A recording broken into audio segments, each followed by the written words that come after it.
Good afternoon class धोरण 12 विषय रसायन विज्ञान चैप्टर 3 विद्युत रसायन विज्ञान गया लेक्चर में આપણે પ્રમાણિત કરેલો જે હાઇડ્રોજન વિદ્યુત ધ્રુવ હતો તેની કાર્યરચના અને પ્રમાણિત હાઇડ્રોજન વિદ્યુત ધ્રુવ નો ઉપયોગ કરીને સંપૂર્ણ કોષનો જે કોષ પોટેન્શિયલ છે તે કેવી રીતે શોધી શકાય તે આપણે જાણ્યું. હવે આજે એના પછી નોન્સનું સમીકરણ સમજવાનું છે કે જે પ્રમાણિત કરેલા વિદ્યુત ધ્રુવ ને અનુલક્ષીને તેણે નિવેદન આપેલું છે. નોન્સે એવું કીધું કે તમે વિદ્યુત ધ્રુવને જે પણ દ્રાવણમાં ડુબાડો છો તો પ્રક્રિયા શરૂ થાય ત્યારે જે તે દ્રાવણની સાંદ્રતા વધારે હશે,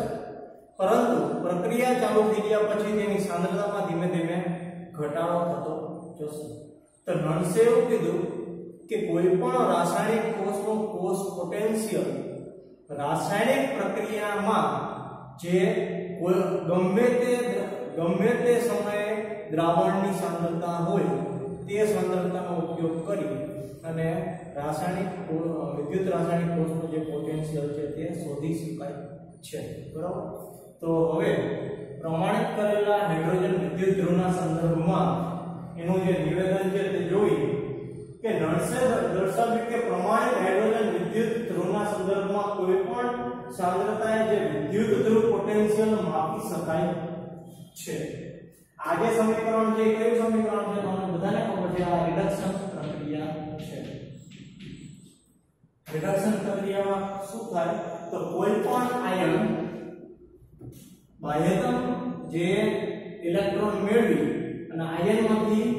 સોલિડ એટલે ધાતુમાં પરિવર્તિત થઈ જાય. અને ઇલેક્ટ્રોન મેળવવાની જે પ્રક્રિયા છે તે રિડક્શન પ્રક્રિયા છે. તો એને અનુલક્ષીને તેણે સૂત્ર આપેલું છે E cell બરાબર E0 cell minus RT upon NF ln M upon M plus. બરાબર. આ સૂત્ર આપેલું છે. સૂત્રમાં આવતી દરેક સંજ્ઞા હું તમને કહીશ, પરંતુ એનું જે નિવેદન છે કે દ્રાવણની કોઈ પણ સાંદ્રતાએ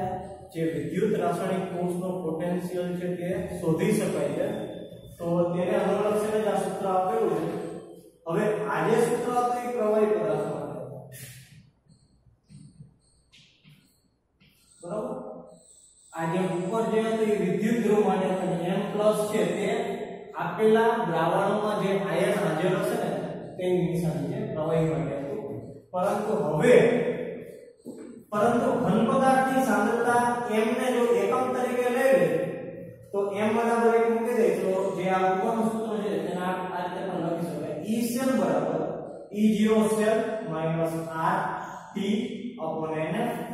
ln upon 1 upon M plus. બરાબર. और દરેક સંજ્ઞા તમને કહું E cell એનો મીનિંગ થાય કે તમારે નોન્સના સમીકરણનો ઉપયોગ કરીને હવે જે વિદ્યુત રાસાયણિક કોષનો કોષ પોટેન્શિયલ છે જેને આપણે E cell દ્વારા દર્શાવી તે શોધવાનો છે. એટલે E cell એટલે સંપૂર્ણ કોષનો કોષ પોટેન્શિયલ. E0 cell તમે જે રીતે કેથોડ ના રિડક્શન પોટેન્શિયલ માંથી એનોડ નો રિડક્શન પોટેન્શિયલ માઈનસ કરો છો ને કયું સૂત્ર હતું E0 બરાબર E0R minus E0L સૂત્ર હતું ને એ સૂત્રનો ઉપયોગ કરીને તમારે આ જે પ્રમાણિત કરેલો કોષ પોટેન્શિયલ છે તે મેળવવાનો છે. R એટલે વાયુ અચળાંક, T તાપમાન જે કેલ્વિનમાં આવશે, N એટલે સ્મોલ n એટલે પ્રક્રિયા દરમિયાન કેનોડ હશે ઇલેક્ટ્રોન ગુમાવશે, કેથોડ હશે તે ઇલેક્ટ્રોન મેળવશે. તો કેટલા ઇલેક્ટ્રોન ગુમાવ્યા અને કેટલા ઇલેક્ટ્રોન મેળવ્યા તેની સંખ્યા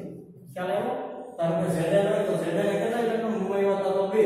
તો અહીં n બરાબર 2 આવશે. એટલે n એટલે ઇલેક્ટ્રોનની સંખ્યા, F એટલે ફેરાડે અચળાંક કે જેનું મૂલ્ય તમે હવે જોશું ત્યારે અને m+ છે તે આપેલા દ્રાવણની સાંદ્રતા ગયા લેક્ચરમાં આપણે આપેલા દ્રાવણની સાંદ્રતા હાઇડ્રોજન પ્રમાણ વિદ્યુત ધ્રુવમાં 1 મોલર લીધી હતી યાદ છે બધાને બસ એવી રીતે અહીંયા પણ m+ જે છે તે દ્રાવણની સાંદ્રતા દર્શાવે છે તમારા માઇન્ડમાં હવે નોલ્સનું સમીકરણ ડેનિયલ કોષના ઉદાહરણ લઈને સમજવાનું છે ત્યારે તો ડેનિયલ કોષ દરેકને ખબર છે ઝિંક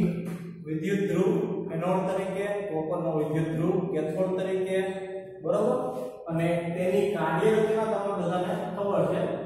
ડેનિયલ કોષ માટે Cu+2 અને Zn+2 આયનની આપેલ કોઈપણ સાંદ્રતા માટે વિદ્યુત ધ્રુવ પોટેન્શિયલ સૌપ્રથમ ડેનિયલ કોષને લખી શકાય આવી રીતે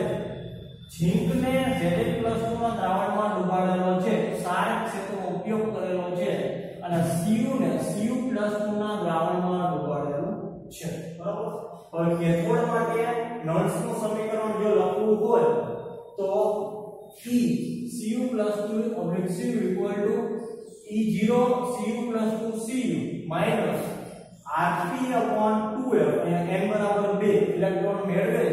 એટલા માટે 2f આવ્યો ln/Cu+2 એનોડ માટે નોલ્સનું સમીકરણ લખવું હોય તો E Zn+2 Zn E0 Zn+2 Zn minus Rp/2f જ્યાં Zn દ્વારા 2 ઇલેક્ટ્રોન ગુમાવવામાં આવે છે માટે n = 2 લખેલા છે 2f ln/Zn+2 બરાબર તો અહીંયા જે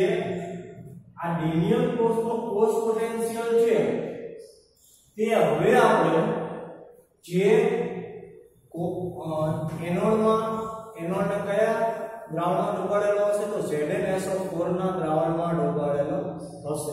ZnSO4 માં Zn+2 ની સાંદ્રતા અને કેથોડને કોના દ્રાવણમાં ડુબાડેલો હશે તો CuSO4 ના દ્રાવણમાં ડુબાડેલો હશે તો CuSO4 માં Cu+2 ની જે સાંદ્રતા છે તેના પર આધાર રાખે છે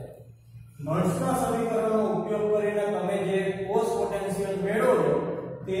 Zn+2 અને Cu+2 ની સાંદ્રતા પર આધાર રાખે છે જો અહીંયા સાંદ્રતા લખવાની છે એટલા માટે બરોબર હવે કોષ પોટેન્શિયલ સૌપ્રથમ શોધી તો કોષ પોટેન્શિયલ શોધવા માટેનું સૂત્ર શું હતું E cell ER - EL ER એટલે કેથોડનો કોષ પોટેન્શિયલ અને EL એટલે એનોડનો કોષ પોટેન્શિયલ હવે તમે વિચાર કરો ER બરાબર શું લખી શકાય Cu+2 Cu minus EL anode તરીકે શું છે તો Zn+2 Zn ઓકે હવે આ જે વેલ્યુ છે આનો કોષ પોટેન્શિયલ આપણે મેળવી લીધો અહીંયા Cu+2 તો આ જે વેલ્યુ છે એ તમારે આપેલા સૂત્રમાં મૂકી દેવાનું છે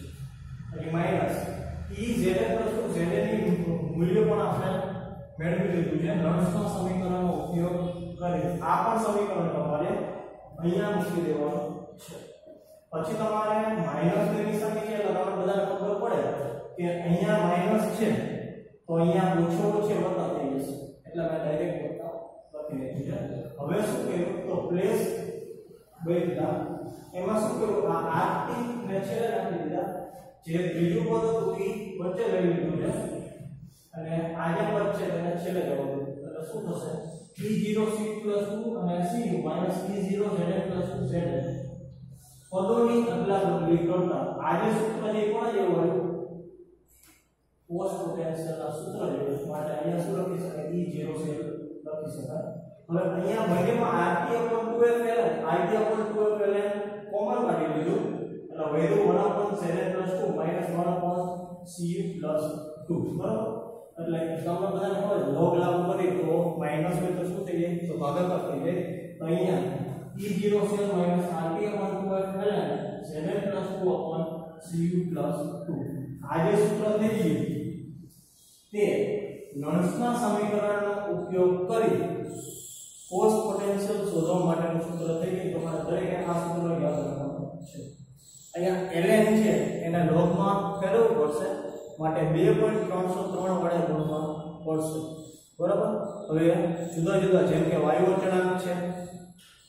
તાપમાન છે ફેરાડે અચળાંક છે બધાના મૂલ્યો આની અંદર મૂકી દે तो जे सूत्र जे હવે તમે વિચાર કરો કયું અહીંયા r બરાબર જે વાયુઓજળાંક 0.0814 આ ઉપરાંત ફેરાડે અચળાંક 96487 અને આપેલા જે p છે 298 કેલ્વિન મૂકવાનું છે ln છે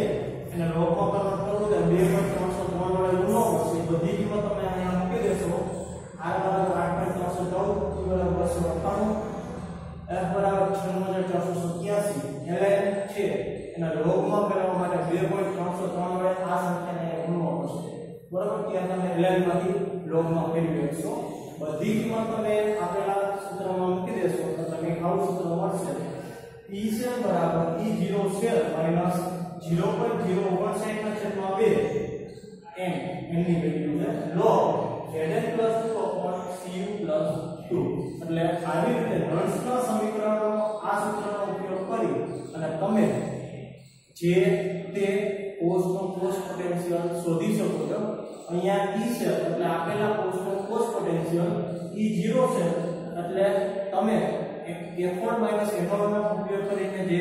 કોષ પોટેન્શિયલ મેળવશો તે છે -0.019/n આવશે n છે એ નંબર ઓફ ઇલેક્ટ્રોન છે કે જે એનોડ દ્વારા ગુમાવેલા છે Zn+2 એટલે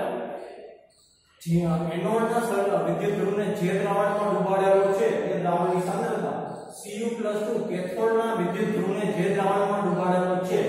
તે દ્રાવણની સાંદ્રતા ખ્યાલ આવે બધાને એટલે હજી બે ઉદાહરણો છે તે આપણે જોવાના છે બરોબર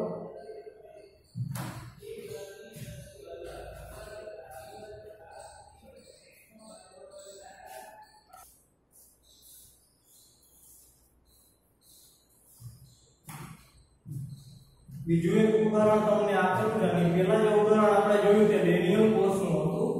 હવે બીજું ઉદાહરણની અંદર એનોડ તરીકે નિકલ જે નિકલ ધાતુને નિકલના દ્રાવણની અંદર ડુબાડેલું છે ક્ષાર ક્ષેત્રનો ઉપયોગ કરેલો છે અને Ag એટલે કે સિલ્વર વિદ્યુત ધ્રુવને સિલ્વર ના દ્વારા જે દ્રાવણની અંદર ડુબાડેલો છે બરાબર હવે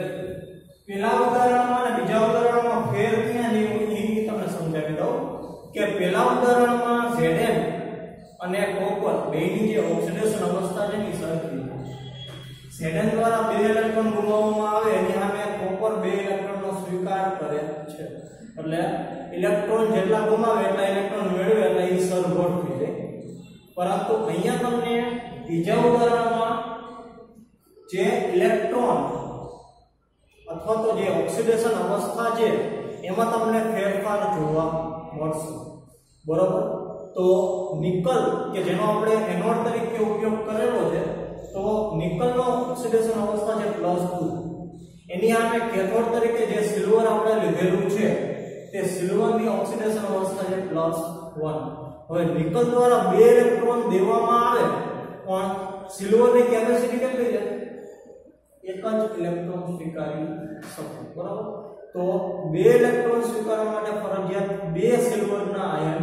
જોશે આપેલા જે સમીકરણ છે તો રેડોક્સ સમીકરણ હું અહીંયા લખું છું અને તમને ખ્યાલ આવી જશે રેડોક્સ સમીકરણ અહીંયા આપેલું છે પરંતુ ઓક્સિડેશન પ્રક્રિયા રિડક્શન પ્રક્રિયા તેના માટે લખું છું અને તમને ખ્યાલ આવી જશે ઓક્સિડેશન પ્રક્રિયા કોના વડે થાય તો એનોડ તરીકે લીધેલું શું છે તો નિકલ પોતાની બાહ્યતમ કક્ષામાંથી 2 ઇલેક્ટ્રોન ગુમાવશે એટલે થશે નિકલ સોલિડ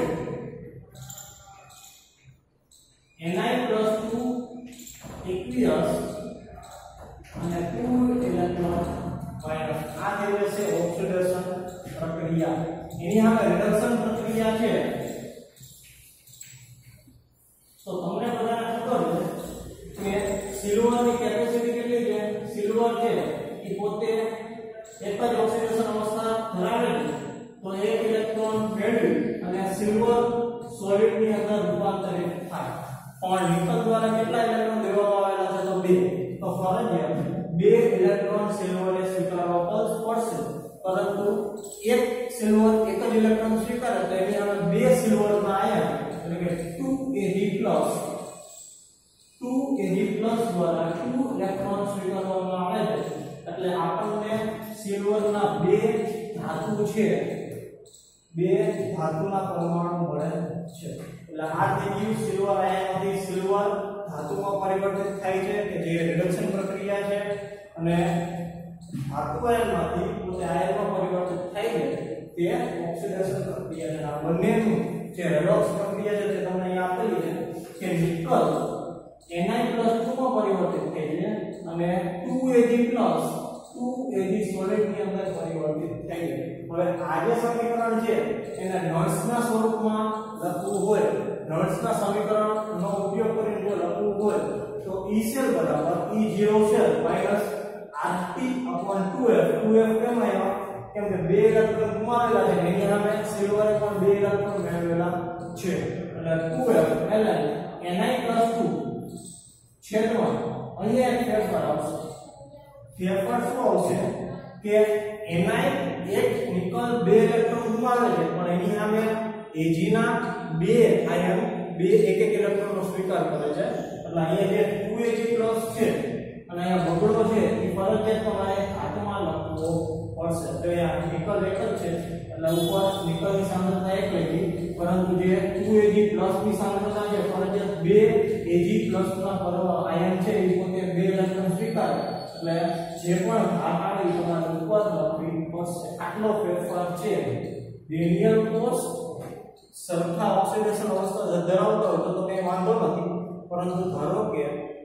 કોષની અંદર વપરાયેલા વિદ્યુત ધ્રુવમાં જો ઓક્સિડેશન અવસ્થા જુદી જુદી હોય ત્યારે નોટ્સના સમીકરણમાં તમારે ઘાત સ્વરૂપે તે જે સરભર કરવા માટેના ઇલેક્ટ્રોન છે તે સંખ્યાને લખવી પડશે. ખ્યાલ આવ્યો? ઓકે. હવે ધારો કે પ્રક્રિયા કરે નિપજ સ્વરૂપમાં નોટ્સનું સમીકરણ હોય તો એક જ ફેરફાર કરવાનો છે. ઉપર આવશે નિપજ અને નીચે આવશે પ્રક્રિયા. બાકી કઈ ફેરફાર નથી. ચાલે આખું સમીકરણ આવે ને ઉપર પ્રક્રિયા નિપજ ની સાંદ્રતા છેદમાં પ્રક્રિયકની સાંદ્રતા. સૂત્ર બધાને યાદ આવી ગયું હશે. E સેલ બરાબર E0 સેલ માઈનસ 0.059 log ઉપર એનોડ ની સાંદ્રતા છેદમાં કેથોડ ની સાંદ્રતા. બરાબર. કોયડો 3.1 અત્યારે આપણે જોવાનો છે. એક સંપૂર્ણ કોષ આપેલો છે. Mg સોલિડ કોષ આપેલો લખેલો નથી, હું લખી નાખું છું અહીંયા. કોષને સૌથી પહેલા લખી નાખું Mg સોલિડ Mg+2 બરાબર, અને એની સાંદ્રતા પણ આપેલી છે 0.130 મોલ. ડબલ એરો એ કોના દ્રાવણમાં છે Ag+ એની કેટલી છે સાંદ્રતા તો 0.001 અને એને કોના દ્રાવણમાં Ag સોલિડમાં ડુબાડેલું છે. જોઈએ આ રીતે આખો કોષ હશે. Mg સોલિડ ઓબ્લિક Mg ના સળિયાને Mg+2 કે જેની સાંદ્રતા 0.130 મોલ છે તેમાં ડુબાડેલો છે. Ag ના સળિયાને Ag+ કે જેની સાંદ્રતા 0.001 મોલર છે તેમાં ડુબાડેલો છે. આનું જે રાસાયણિક સમીકરણ રેડોક્સ પ્રક્રિયા સમીકરણ આપેલું છે Mg સોલિડ, Mg પોતે પોતાની બાહ્યધ્રુવ કક્ષામાંથી બે ઇલેક્ટ્રોન ગુમાવે છે અને 2Ag+ બે ઇલેક્ટ્રોન મેળવી અને 2Ag માં પરિવર્તિત થાય છે. જો આના જેવી પોઝિશન છે જ્યાં ઓક્સિડેશન Mg નો ઓક્સિડેશન 8+2 છે અને સિલ્વર નો ઓક્સિડેશન 8+1 છે. ફરજિયાત આ જે સૂત્ર છે ઘાતવાનું તે સૂત્રનો ઉપયોગ કરવો પડશે. બરાબર. જો આપેલી રેડોક્સ પ્રક્રિયા આપી દીધી છે કે જેની અંદર કેથોડને જે દ્રાવણમાં ડુબાડેલું છે Ag+ નું તેની સાંદ્રતા આપણે આપેલી છે 0.001. Mg ને જે દ્રાવણમાં ડુબાડેલું છે તેની સાંદ્રતા આપેલી છે 0.130 મોલર. સાથે નોટ્સના સમીકરણમાં E0 સેલ આવે છે એનું પણ મૂલ્ય આપેલું છે 3.17 વોલ્ટ. તો તમારે નોટ્સના સમીકરણનો ઉપયોગ કરી सांद्रताનો ઉપયોગ કરી E0 સેલ નું જે આપેલું છે તેનો ઉપયોગ કરી અને આપેલા કોષનો કોષ પોટેન્શિયલ શોધવાનો છે બરાબર સૂત્ર શું થશે E સેલ બરાબર E0 cell minus 0.059 n log એનો અર્થ તરીકે શું છે Mg 2 ની સાંદ્રતા છેદમાં Ag પ્લસ ની સાંદ્રતા પણ વર્ગ આવશે કેમ કે Mg દ્વારા 2 ઇલેક્ટ્રોન ગુમાવવામાં આવે છે એની સામે 2 Ag પ્લસ પોતે એક એક ઇલેક્ટ્રોનનો સ્વીકાર કરે એટલે બે સંખ્યા લે એટલે ઘાત ક્લિયર લખી દે આ તમને ક્લિયર કરી ખ્યાલ આવ્યો એના પછી E0 સેલ ની વેલ્યુ આપેલી 3.17 માઈનસ 0.059 n એટલે Mg દ્વારા ગુમાવેલા ઇલેક્ટ્રોન કેટલા છે તો 2 તો અહીંયા 2 આવશે log ઉપર એનોન ની સાંદ્રતા કેટલી છે તો 0.130 મોલ છેદમાં જે કેથોડ ની સાંદ્રતા કેટલી છે 0.001 એનો વર્ગ હવે વસ્તુ ધ્યાનમાં રાખજો log છે એટલે સૌથી પહેલા તમે વર્ગ કરીને બેનો ભાગાકાર કરો ને ભાગાકાર કરીને log જોશો અને એના 0.059 સાથે ગુણાકાર કરીને બે વડે ભાગાકાર કરશો એટલે 0.21 વોલ્ટ આવશે તમે ધોરણ 12 ના વિદ્યાર્થી છો એટલે આટલું કેલ્ક્યુલેશન તમે કરી શકશો એવી મને ખાતરી છે બરાબર જો નો સમજાય તો પછી જ્યારે રેગ્યુલર સ્કૂલ ચાલુ થાય એટલે સૌથી પહેલા હું તમને લોગ જોતા શીખવાડીશ બરાબર ધોરણ 9 નું ચેપ્ટર છે હું પહેલા હલાવીશ પછી આપણે આગળ આ વસ્તુ હલાવીશું એટલે લોગ જોઈ અને આપેલા જે કિંમત છે તેની સાથે ગુણાકાર કરી અને જવાબ શું આવશે 0.21 વોલ્ટ તો 3.17 માંથી 0.21 વોલ્ટ જાય એટલે વધે 2.96 વોલ્ટ કે જે આપેલા વિદ્યુત રાસાયણિક કોષ નો કોષ પોટેન્શિયલ છે ખ્યાલ એટલે આવી રીતે ગણ્સના સમીકરણનો ઉપયોગ કરી અને તમે કોઈપણ સાંદ્રતાએ જે કોષ પોટેન્શિયલ E સેલ છે તે શોધી શકો છો ઓકે અને પછીનો ટોપિક પછીના લેક્ચરમાં લેશું થેન્ક યુ